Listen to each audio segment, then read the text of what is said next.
Well, hi. I am Jeffrey Roger. I'm from Eastside Emergency Physicians, and it's my first time at the EPIC conference. And I just want to take a moment to tell you guys, I've been with you guys as an insuree since 2007, I suppose, and it's my first time here. I am so impressed with this organization. And this may not be the right forum for that, but I want to thank you all as physician owners of this group and you who run this stuff. The presentation I saw this morning just assure me how extraordinary this group is, so thank you for that. So I'm going to talk about increased patient satisfaction and risk mitigation through the use of the digital teaching aid. A digital teaching aid, also known as an iPad. We work in Microsoft land in Issaquah, Washington. So when I bring this into a patient room and I say, oh, I'm going to get my iPad, I'll be right back, it doesn't go over well. So it's become a digital teaching aid. And then the Surface just came out, and I wait till you see the Surface. And they unfortunately don't have the App Store that we have. So let me take you through this. This is going to be a live demonstration. The way I use this primarily is to create rapport and relationships with patients.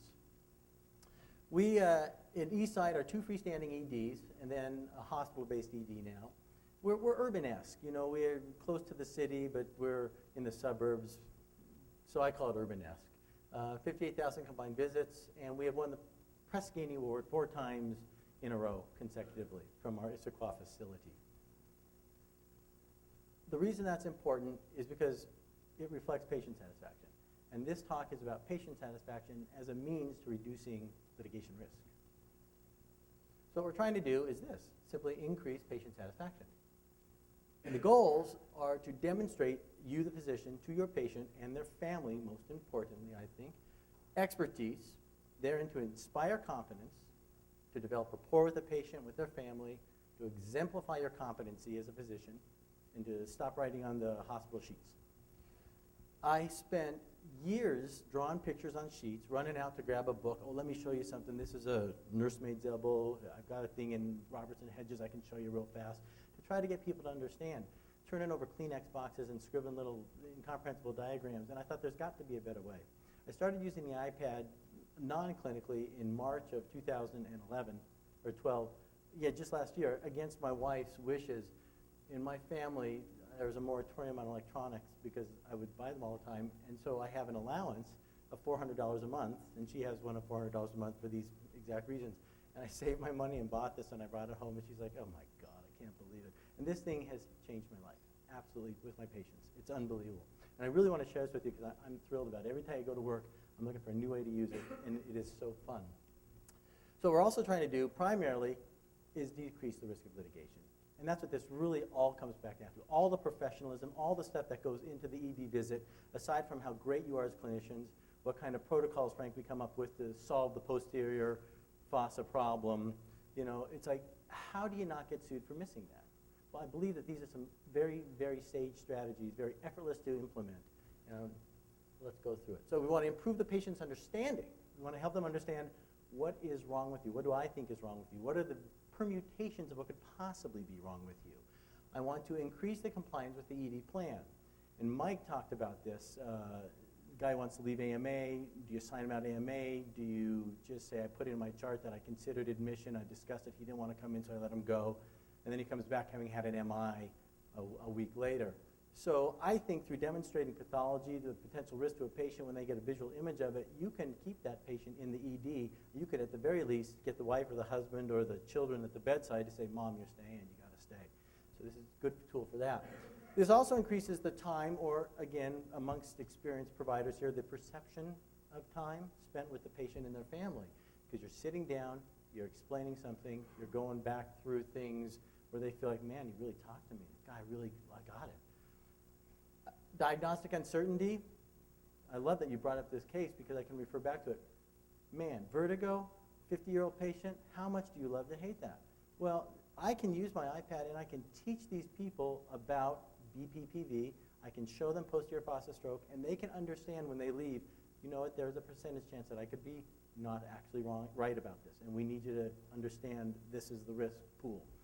Again, being being overt about it, I think is very, very important. And this decreases your unanswered questions at the time of discharge. Because I sit there with the iPad, I show them the stuff, I'm like, does that make sense to you? Any other questions? Can I show you something else? Great. Have a wonderful day. It's great to take care of you. So let's go back to something simple. I love this because I don't think a lot of people know this. What is doctor? What is a doctor?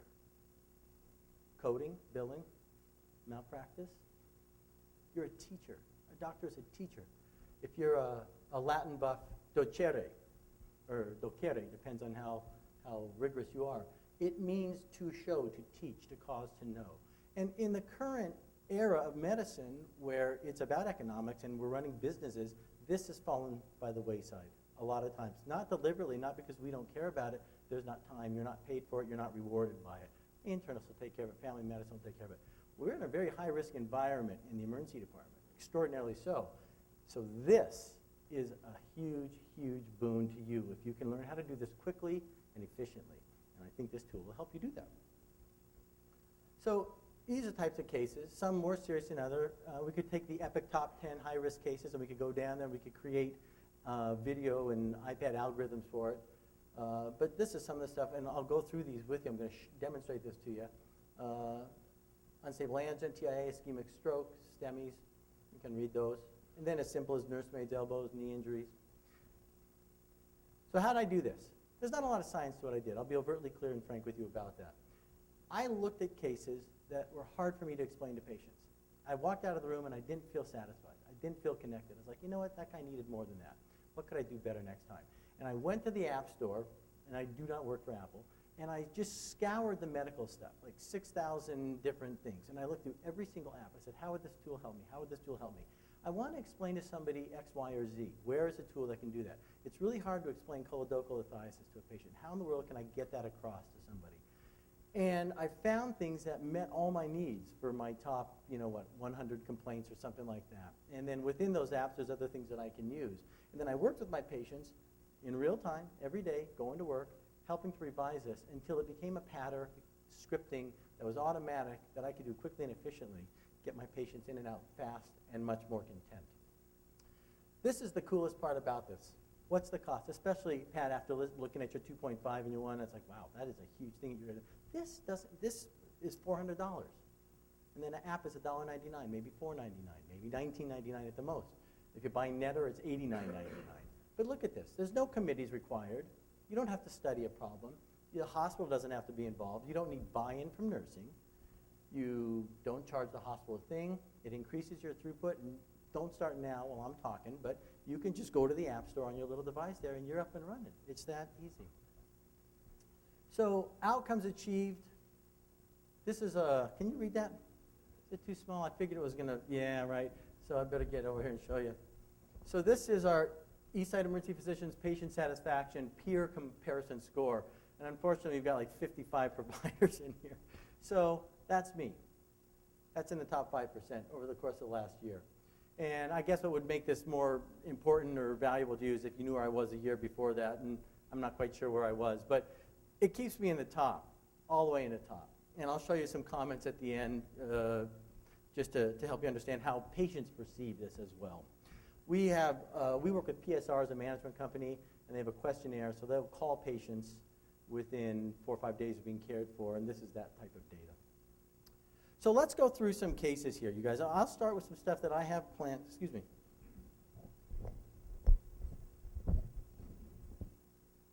I've got some stuff that I have planned that I can show you, and then I'll just open it up and ask you, what's a case? Where would something like this have helped you? And I'll see if I can solve your problem here on the spot with what I've got in my box, okay? So let's see here.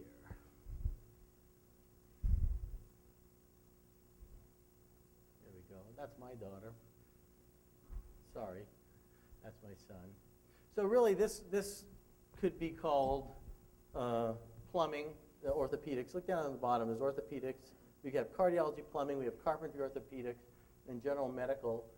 If you look up there also, there's the EMRA antibiotic guide, pharmacopoeia, Stanford guides. Just as a tool, if you guys aren't using this thing, this is not the point of my talk. These things are unbelievable. Terrascon becomes so user-friendly in this environment because you can actually read the text. Instead of having to have the microscope out or your glasses. Stanford is phenomenal. Look at this. loads up here. No, thank you. So, clinical syndrome, anybody? About osteomyelitis. Overview. Let's have of the foot. You can actually get something out of it, and all these things are hyperlinks to the Cipro page, and it's amazing at the bedside how, outside the room even, you can just be so fast and efficient. Let's go back to the talk, though, and then I can show you some more of those things if there's interest. So let's start with back pain. How many patients do you see with back pain every day? How many times have you said, well, okay, so you've got these two bones, and these two bones sit on top of each other and create this little hole, and a nerve comes out, and you've got your fingers out like this, and this is the neuroforamina, and it's just not elegant, you guys. And so what we've got is this program. This is called Spine Pro. And this is actually from the Stanford School of Medicine. They've got a phenomenal series, which I'll recommend to you all for cardiology, for the hand, for the elbow, everything. And let me know after the talk, because we can get it to Sandy and Jeannie and just send it out to you folks if you're interested. Can you see okay, Ron? Okay. So here's Spine Pro. Let's start with this. So I'm in the room. In fact, I've got my patient log from just 2 days ago. First guy I saw, Mr. X, 55-year-old guy, known history of a herniated disc, going on a trip, business, IT guy, just doesn't have time to be sick.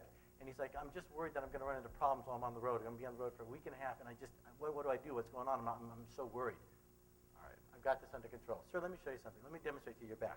So I can rotate this like this. I can make it bigger. I can make it smaller. Now, you guys each have your scripting, right? You know how to take care of this. You're experienced physicians. So forgive me. This is just how I deal with these situations. I don't mean anything rude by it. But so I'll say to this guy, so let me explain to you how your back works. Your back's made out of these vertebral bodies, and they stack one on the other, and they form these little windows. And I can take a pen, and I can show him. So this is a foramen, or foramina, Latin for window. And as I add a level, I can show you now, this yellow material is the nerve roots coming through. And so at each level, you have a little nerve root, and it should come through unencumbered without anything touching it. So these are your discs, sir. When these discs come in and you're healthy, everything's working really well. But as your back begins to age, or if you've got a known problem, stenosis, blah, blah, blah, then you get impingement on that nerve root, and it becomes more painful for you. Want to go a little further? Let me show you a little video demonstration about this. So let's take a look at how about herniated disc? This guy is pretty bad. He's got a herniated lumbar disc with radiculopathy. Again, no volume here. You can start and stop this whenever you want by just touching. You can go back if you want to reiterate a point. And whatever your way of explaining this is, you can put into this app. So for me, it'll be like, all right, so here's your back, and I'm going to demonstrate to you some function, some normal function first. Your back's composed of the vertebral body and the disc. The disc has this fibrous area around it called the annulus. It's connective tissue. Inside is gelatinous nucleus pulposus. And as you age, as it wears down, like you were a football player. In fact, you know what? This guy played football for Bill Mallory at CU. He went to Bainbridge High School, was the first guy to graduate from Bainbridge High School and become a AA, AAA, sports guy. And he almost won the Heisman Award. But Billy Sims won it that year because Billy Sims burned him on some touchdowns. So he's telling me all these stories. I'm like, oh, so you're an athlete. Oh, yeah. Well, I bet you've got some back injury from before. He goes, oh, yeah, let me tell you about it. So, well, this is what you've done over the years. So you've got disc degeneration.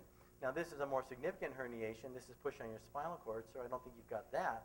But I think you probably have a paravertebral bulge, and that's what your pain's about. And so when I go back to that video again, let me just stop it somewhere.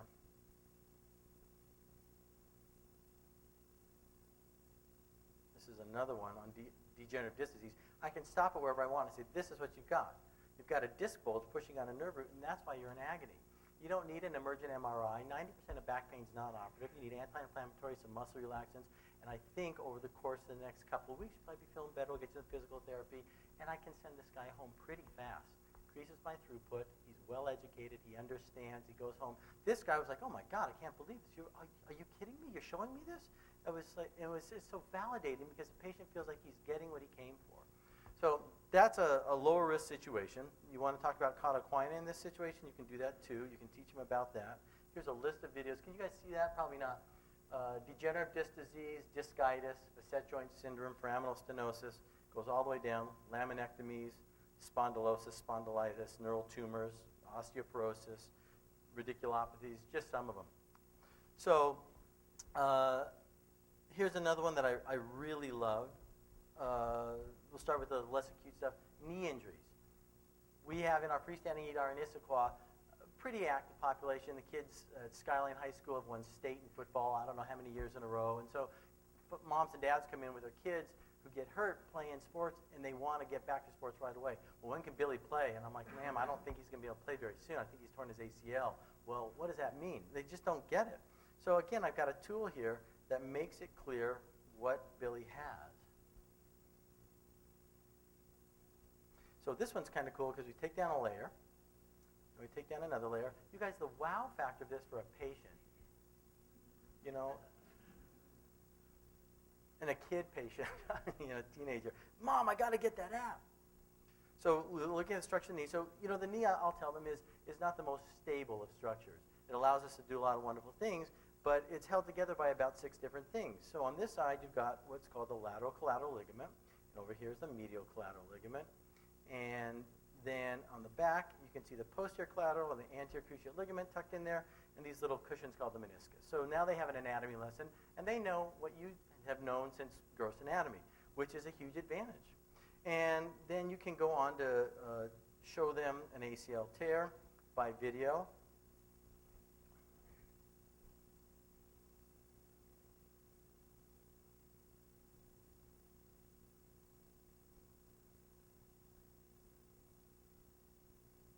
Or you can leave this program and go to another wonderful program called Knee Decide. And I guess for disclosures, you guys, I'm not on the boards of any of these companies that make no money. This is just to be over. I didn't think I should do it. But so this one's kind of fun because you can actually move the knee around, flexion, extension. Let's show some more structures. Add the ligaments to that. Turn it around again. Add the muscles if you'd like. Show the supporting features. And then you can go to pathology of the knee. So how about an ACL tear again? Well, here is your ACL tear, Billy. Again, a cartoon of it. Depends on how fancy you want to get. You want to show them an MRI of a normal ACL. You want to show them an ACL tear. Make it go big. Wah, wah. I can't read that. I'm sure my patient can't either, but it's pretty impressive. And then we can go into knee arthroscopy. So here's what a normal ACL looks like. Okay, wow factor is high. Here's an injured ACL. Notice all the bruising and the blood around there. And then here is a mangled ACL without an endpoint. This is why your son can't play football in state on Saturday or whatever. You know, you're getting the point across. You're demonstrating your expertise. You're sitting with the patient. If you really want to get crazy with this one, you can show the ACL repair. And this program is pretty cool, you guys, because look at this. You can actually even listen to the orthopedist. Oh, with no audio. I'm sorry, so it's an orthopedist. So. The femoral notch is widened, leaving enough room for the ACL graft. Subsequently, ACL tunnels are drilled through the tibia and then into the femur. I won't belabor it, you get the point. So you can go wherever you want with this thing. You got to know your audience, okay? Without question, you got to know the audience. So, all right, so that's ACL. So you can put a rotator cuff in there, shoulder injuries, all that kind of stuff in the non-acute orthopedics. While we're doing ortho, let's go to hand, though, because another patient that I saw just 2 days ago, guy came in from Microsoft. Oh, my God, doctor, you're not going to believe it. I'm paining too much. I'm like, well, what happened? He goes, I stabbed myself with a kitchen paring knife. I was trying to cut something from my daughter's new toy, and I cut my hand. And now my entire finger is numb, too much numb. And I'm like, huh? Oh, mujhe Hindi aati hai yaar, na chinta karo. Anyway, so he actually had injured his digital nerve. But he doesn't know what I'm talking about. He's an IT guy. And so I could take my Hand Pro. I'm telling you, the Stanford guys did a phenomenal job. I really recommend the Stanford ones to you all. Hand Pro, again, wow factor to an IT guy from Microsoft, watching this on an iPad, much to his chagrin. Take off a couple of layers, and I can show him the digital dorsal nerve right there. And I can blow it up, and I can talk to him about it. I can add the vessels. He goes, no, but doctor, it bled. The blood is on the ceiling. Let me explain to you why that's the case. I can show him how the neurovascular bundles run. I can take this program, actually, and I can search if I'd like, for simply the dorsal digital nerve. And let's look at the second dorsal digital nerve.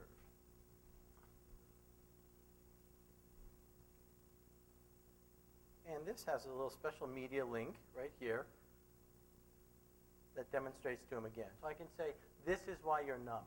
Now, do I know that he's actually transected this nerve? He has no motor function, but I know he's numb and he's really worried about it, right? So what do? I say, look, this is the spectrum of possibility for you. You may have transected this. They're not doing these emergent. I just spoke to our hand surgeon about 2 weeks ago about a similar case.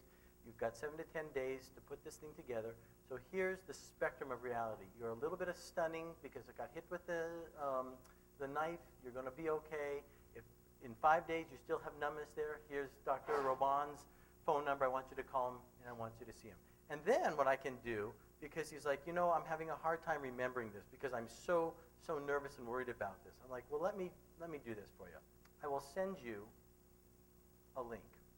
And I do this, blah, blah, blah, blah, blah, and I can send it to him by email from the ER room, and it's waiting for him with this picture when he gets home. The other thing is notations. I can say, here's my pen, note bene,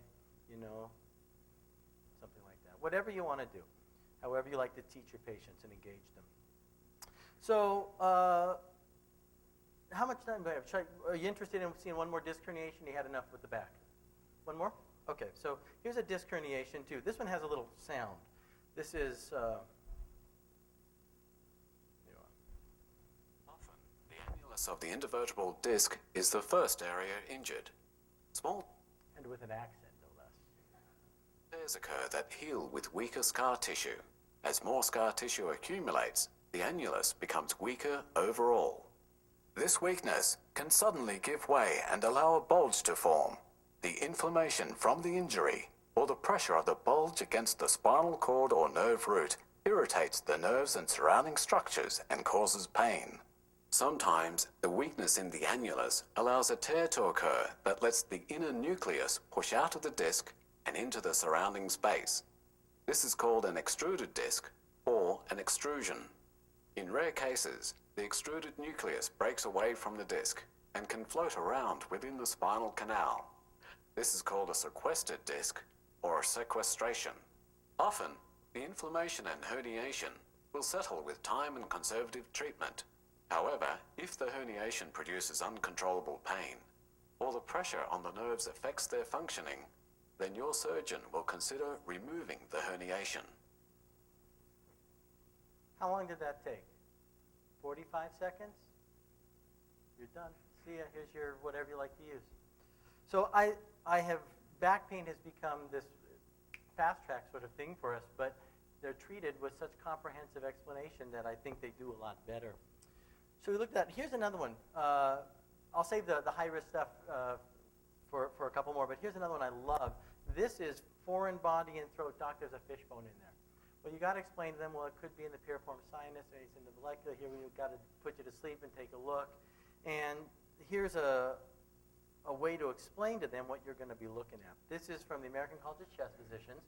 This is called 3D bronch.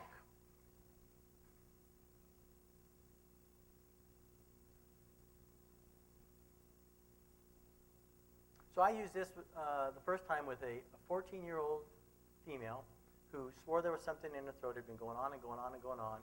And it was probably 2 in the morning. And I put these guys, I numb these people and do my own stuff and just take a look and see, and then call someone if I see something there that I can't get out.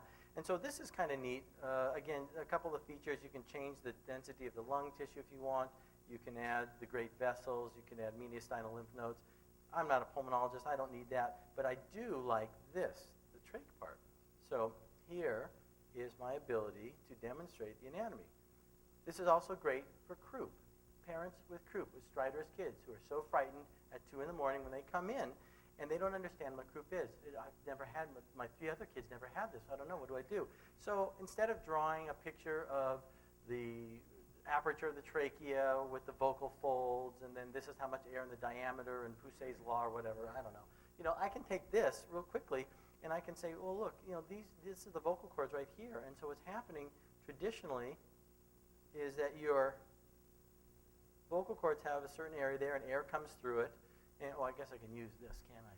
You know, I can just indicate, the air comes through here, and these move back and forth, and you make sound, you phonate. But croup is a viral infection that affects that area right in there, and so you get inflammation, so this actual space is much, much less. And that seal-like barking cough and that stridor is the air moving through a narrowed airway. So in fact, I think your daughter's safe, and after some treatment with whatever, dexamethasone, what have you, racemic epi, I think it's safe to go home, and I want you to come back for these reasons. I'm here till 7 in the morning. Call me if anything. All this is about engagement with your patient, you guys, which is an art. This is the theater of emergency medicine is how I think of it. I think of the emergency department as a stage. And every time you walk into a room, that's another scene. And you know who the players are. And it takes all of you probably about 30 seconds to figure out what's going on in this room, psychosocially, emotionally, so you know which one of your scripts to use. It's like a comedian on stage. You're explaining something, you can see they're not getting it, and you're like, that joke is bad, quick, other joke, and you switch and you go into a different routine. It's the same thing for all of us, I think, if we try to parse it out scientifically. We do this, we have this sense, it's like, God, I'm not getting her. She's just not biting on what I'm trying to say. And so we use all our different skills that we have. It's what makes us these great bedside psychologists that we are. And so these are tools that I use to assuage parents and patients to wellness when I think they're well. And then we'll see the high-risk stuff. I can convince them that they need to stay in the hospital or explain to them what's happening. So anyway, I can use this to look at the piriform sinus and say, usually this is the place where these hide out, and here's why I have to put a scope in there. Epiglottitis, here's your epiglottis. Again, just a fun toy, but the wow factor, actual bronch images in the ED, is pretty fun. How about vertigo? How do you guys explain vertigo to a patient? Well, there's a little stone there, and it gets caught in a semicircular canal. And they're like, what the hell are you talking about? They don't know what any of that is. So here's what we have to offer you now. This is the angular vestibulo-ocular reflex, and I don't even know what that is. But the point is, let's fix this, fixate the eyes. So I can now explain the semicircular canals this quickly. These are your semicircular canals. You have 3 of them. They're at 45-degree angles to one another bilaterally, and there's little stones in there that roll around and trigger hairs. And if you're like this or this or this, which I don't have to do anymore, because now I can say if you're like this or this or this or this, right? You have one stone that's stuck in, let's say, this left lateral canal over here, but these other 5 have moved into a different position.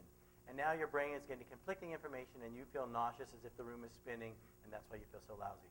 Of course, it could be that you're having a posterior vertebral stroke.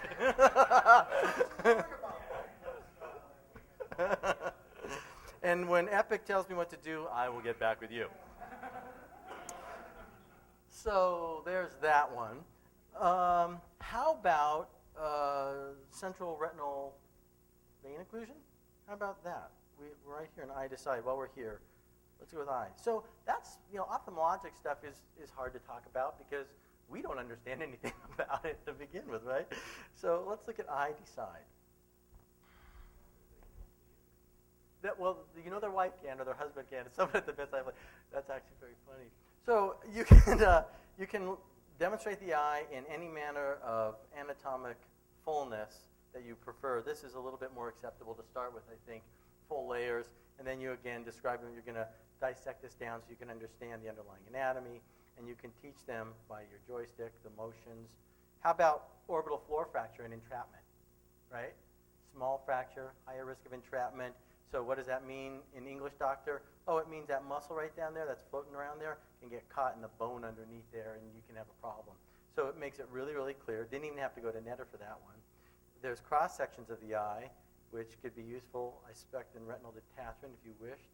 And there's an expanded one without all the other nonsense. So how about pathology, though? Because this does pathology pretty well. Take your pick. Pink eye, glaucoma. Pink eye, we probably figured that one out, how to get it out pretty fast. I like this program for this, the retinal vein occlusion. Look at this little video. You're showing it to the patient, and you can basically just say, does this look like what your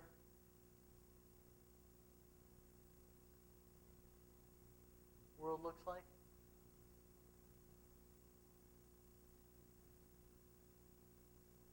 And it goes away.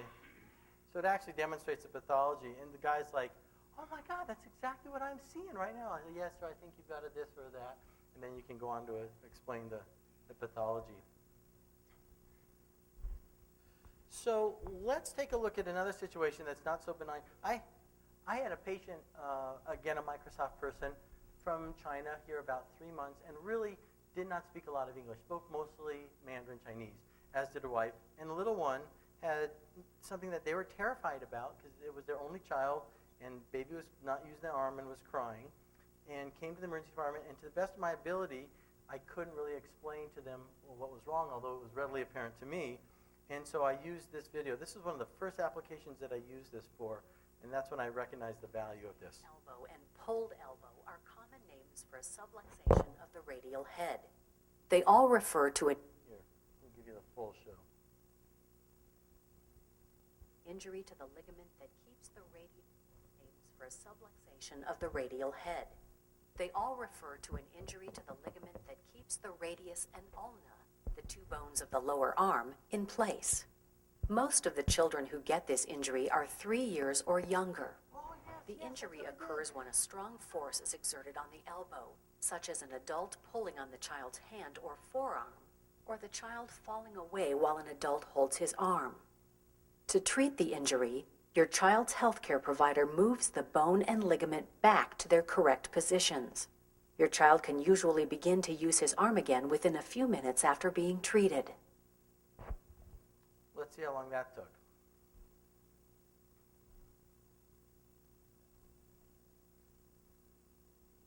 Oh, I thought I'd have the time. I think it's a 42-second video. You're done with nursemaid's elbow. Discharge probably in 12 minutes, right? So the value of that. Let's look at something a little bit more high risk, okay? Because that's what we're really trying to solve the problem. So let's go into plumbing land. And let's talk about TIA, ischemic stroke. Let's talk about angina, STEMIs, unstable angina, and how you talk to your patients about that, okay? Any consensus on what you're more interested in? STEMI? Okay, so STEMI. What's hard about STEMI? What's that? You had enough stroke? Well, so what's hard about STEMI? The patient's going to the cath lab, and so fast now you don't even get critical care time billing, right? Because they're just out of your ER in 12 minutes, 18 minutes. So who's left is the family. So how can you help them feel better in this situation? I think I have an idea. This is HeartPro, again from Stanford. So just the wow factors, you can turn the heart around, you can look at it from all angles, you can take this across and look at the aortic valve, look at the pulmonic valve. So you want to talk about a patient with bad AS. What layperson understands aortic stenosis, really? You know? So a quick diversion to aortic stenosis. So you've got an AS video. This is your normal beating heart. This is a circulation of blood through your heart. This is an aortic valve that is diseased. Normally, none of this should be here. Blah, blah, blah. You guys all have the ability to do that. You don't need me to help you with that. But you can actually teach the patient what aortic stenosis is and why their mother can't breathe, their father can't breathe, why the failure is getting worse and worse, and they're talking about ADR. So again, if a picture tells 1,000 words, a video tells the entire story, right?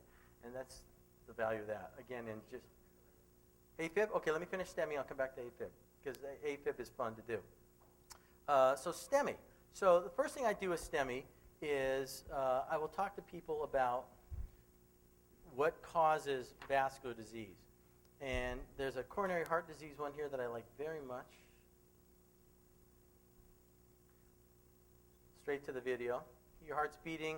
Again, how much do you want to talk? How much do you like to talk to your patient? There's circulation. There's a left side. There's a right side. This is, you know, a artery, a vein, whatever you want to do. You have license to do anything. This is a blood vessel. There's cholesterol there. Gets into the lining. Little monocytes come in, eat the cholesterol. However you want to talk to your patients. And you get these cholesterol-rich plaques, atheromatous plaques that sometimes rupture, sometimes are soft, and sometimes cause narrowing. So now I can tell you what stenosis means, because no one knows what stenosis means. It means narrowing. So here's narrowing. So this is narrowing or stenosis of your vessel. And what happens, you don't have to say, have you seen the Plavix commercial? You know, how many times have I used that line? You've seen a Plavix commercial, haven't you? So these are your platelets floating through. Now this is a blockage in that area, and this is infarction. This is death of muscle tissue. And you can also say, look at this heart. You saw it never stopped beating. So think about your muscles. When you run up the stairs, you start to have a burn in your leg because it starts to hurt. Well, you need oxygenated blood there. So when you have that narrowing or that stenosis there, you're not getting oxygenated blood to that muscle. That continues to beat. Like I said, forgive me because I know you guys have your own wraps. So I start with that, and then I will say, now what your husband's going to have is a cardiac catheterization. Do you understand what that is? Well, I don't know, sort of. They do something with something in a vein, right? And I'm like, yeah, let me show you what that is. So here is a cardiac catheterization. I think it's under heart cath. I mean, this says, I'll just stop here. There's ICD stuff. There's heart block, all sorts of things you can illustrate quickly. Here's heart cath. Same thing. You'll see the same picture. This is the heart beating in the chest. We're going to go down to the groin. Now, these are the vessels of the groin, and they're going to put a wire up here, and they're going to shoot some dye into your husband's blood vessels. We're going to find out where the narrowing or the blockage is. So this is selective angiography to each of the vessels. So we look at that one. Looks pretty good. We look at that one. And again, I can blow this up. I can stop. I can tell them anything I want. I can make a little notation here, with my pen. Keeps going. Aha. And now I can really show Mrs. Jones that that's a narrowed area. See how the dye doesn't go through there? It's got a little narrowing. And what they're going to do is the following. When they identify the areas that are causing his chest pain, there it is again, we're going to deploy something called a stent. And it's done like this. There's the blockage that was identified. We're going to put the wire right in there. This little piece of wire called a stent is blown up with a balloon, opens it up to the normal diameter we'd like it to be, and then it's removed.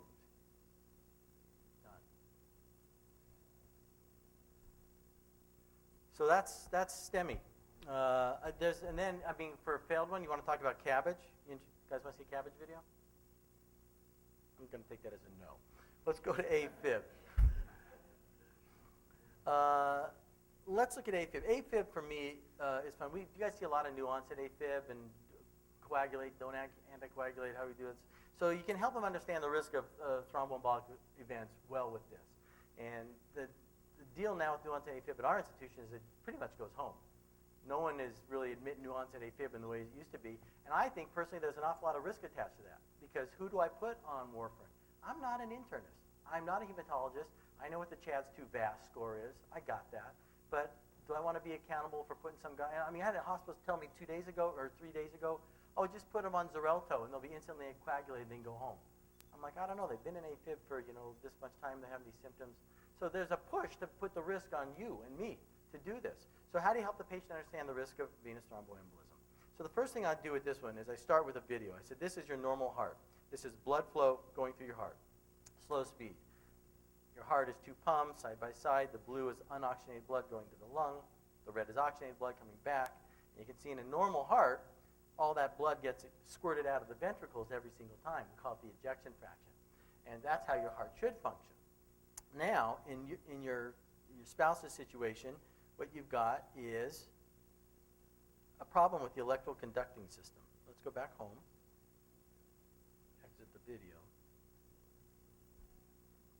I'm going to take off a couple of layers here. Put that back on. And I'm going to go down and show you the electrical conducting system of the heart. So these are sort of like, think about it, folks, not you guys, but the patient. Think about it, folks, as wires. There's modified muscle cells that conduct electricity. You've heard of the pacemaker. This is the sinoatrial node. We call it the SA node.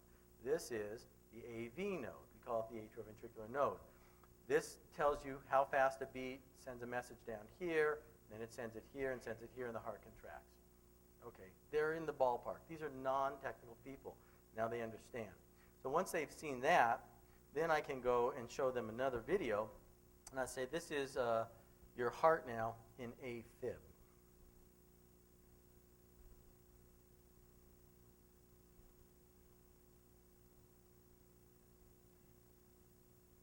EKG back there. Normal conduction going right through there. Stop it. Make any editorial comments you'd like. Continue the video. Now this is a heart and atrial fibrillation. I showed this to Lacey. She goes, my God, that's exactly how I feel. That's exactly what I feel like. She gets it. She gets it. And so you could talk about clot in the atria if you'd like, anything you want to do. And that's a fibrillating heart. So then they understand. You can talk about rate control, you can talk about rhythm control, you can talk about anticoagulation. There is another one here about PE and venous thromboembolism. And so sometimes I'll use this for the DVT part of it. Sure, man. I usually just, it's the new ACLS protocol. So this is a vein leg, or a leg vein rather, and you can explain to them how thrombus forms and splits off.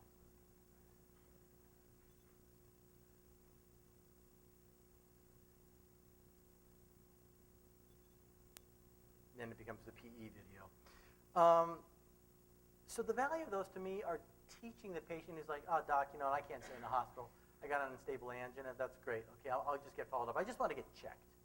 I hear that a lot. I wanted to get checked. And we're like, well, I've checked you, and I think you need more testing, and the guy doesn't want to stay. I can show a family member these videos and really convince him to stay is the right thing. I mean, I've done this in these pivotal decision points, and finally he looks at his wife, and his wife's like, and he's like, all right, give me a bed. And so I think it helps in these regards. You guys have attention for a couple of fun things? I can show you concussion. This is, again, a big wow factor. It's the same thing. High-level athletes playing, going up for a header, 2 15-year-olds, but the state tournament's next week, playing high level. Do you guys have that in your communities? We have it in my level. When I grew up, it wasn't this way. But now, everybody is in like these advanced, select is the word, yeah, these select teams. It's amazing. I don't have time to do anything else. So here's what I use for concussion. And the kids kind of get this if they're not too concussed. It's Brain Pro. Man, I guess it's funny doing this with you guys.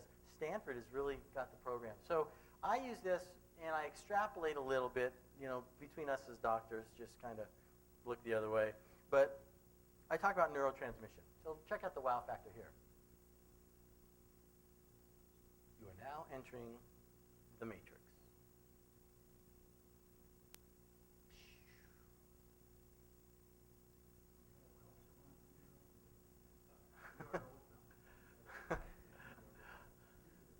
That's, Barbaria. Oh, yeah, the incredible body. Yeah, that's right. So, Fantastic Voyage. Aside and a rerun. So I stop here, and I show them this journey through neurotransmission. And I say, look, your brain is this delicate structure, this network that, you're going through this, miles and miles of neurons that are very delicately, look at the relationships, so, emphasize that, look how fragile this network looks, and it comes to these receptors. And so one receptor talks to the other. I let the video do a little bit more work for me. These are the neuroreceptors, these little circles, or the neurotransmitters are going to come down to these receptors, and they talk to each other. And I mean, it used to be for me, I used to have to say, well, there's these delicate little neural relationships. And I'm using my fingers like this, and when you get a concussion, they kind of get disrupted. And it's like, what is that? But this really gets the point across. You can say these are very fragile relationships that have been forming since your child was an infant. And with a concussion, as severe as your son or daughter's, this is not working anymore. And you don't have to go into, well, there's a mismatch between glucose demand and blood supply, which creates, who cares about that? They don't want to know about that. They want to know about this. This is enough for them to understand, oh, yeah, when you get hit that hard, I can see how these structures kind of get messed up. Yeah, I better not let him play on Sunday. Okay, thank you, doctor. Everyone feels a little bit better about it, and they leave there, not like that doctor wouldn't let my kid play in the Press Ganey scores, but it's like, okay, I understand the danger of concussion. To close, I'll give you choledocholithiasis and the like, appendicitis, all those types of things. Pancreatitis. So this is Meditunes, and this is great. People don't understand why they have gallstone pancreatitis, and I'll go quickly through this one. A gallbladder attack. Oh, that's not the one I want. Let's go back to. Pardon me. We want that. And this is useful, especially because we do bedside ultrasounds, and we can get a diagnosis pretty fast. At 2 in the morning, it looks like you got a stone. We talk about the normal function, and again, I won't bore you with my rap, but you can see what you can tell them about the conduits, about the courses, about the formation of gallstones. You've got them for kidney stones, you got it for ovarian cysts, and now the little stone comes out into circulation. Up there you're having pain, but now you got a bad deal. That's called the sphincter vodi. It blocks there. It's actually blocking the pancreatic duct as well, so now you have gallstone pancreatitis, so your lipase is 2300, and you have total direct bilirubin elevated, and you feel lousy, and here's what we need to do for you. You need an ERCP. There's one with an ERCP in here, too. I can show them what that is, just like we did with the STEMI. So we'll cut to the chase to wind this up for you. This is the old thrombosed hemorrhoid.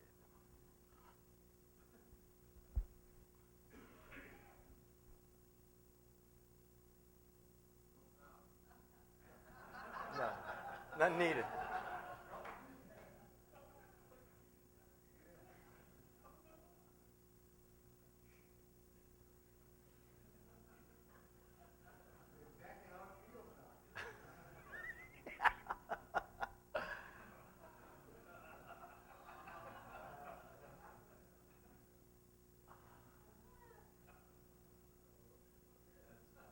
All right.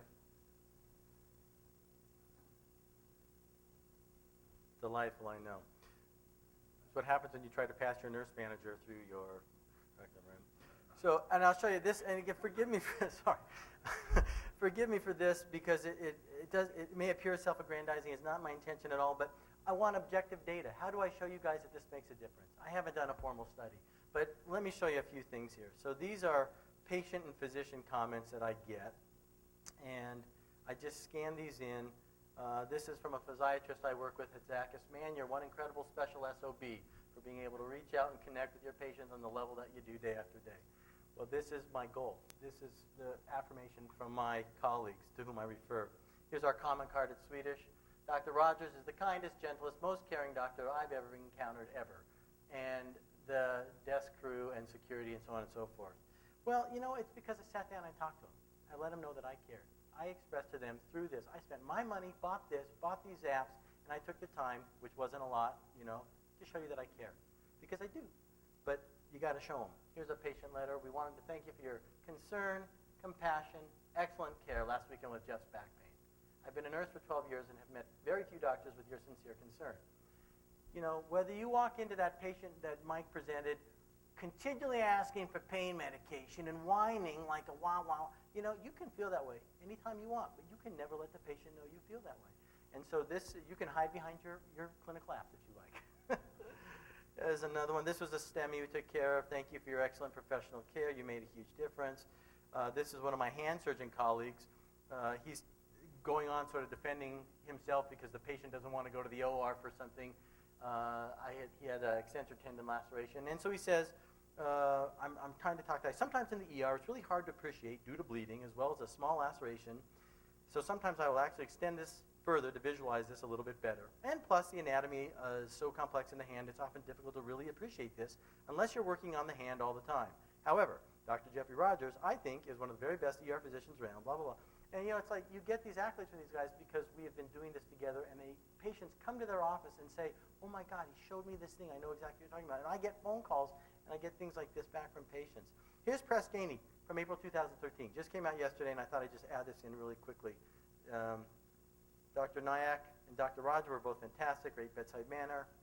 Dr. Jeffrey Rogers, an excellent doctor, ambassador of Swedish, outstanding, very informative about his findings, personable, didn't feel like he was rushed. Why? Because I'm sitting down talking and took his time explaining things, kind and comforting, made sure I was comfortable and understood outcome of the visit. Made me feel very safe, even though I was nervous, was very personable. He did that one. Sweet, attentive, informative about his findings.